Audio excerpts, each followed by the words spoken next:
ჩვენი ცხოვრების ხარისხი დიდწილადაა დამოკიდებული საკუთარ თავთან ჯანსაღ კონტაქტზე, რაც მოიაზრებს იმას, თუ რამდენად შემიძლია აღვიქვა, დავაფიქსირო, სახელი დავარქვა და შემდგომში დავიკმაყოფილო ჩემთვის იმ მომენტისათვის აქტუალური მოთხოვნილება.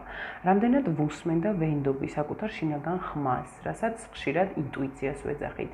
რამდენად დროულად შემიძლია დავაფიქსირო და შესაბამისად გავფილტრო ჩემთვის მავნე ზემოქმედების მქონე გარემო პირობები, რაშიც შეიძლება შედიოდეს ადამიანები, აზრები, ფიქრები, საკვები, ყველაფერი ის, რაც ჩემში, ასე ვთქვათ, შემოდის გარედან და შემდგომში, რა თქმა უნდა, რამდენად შემიძლია რომ თავი დავიცვა ამ ყველაფრისგან.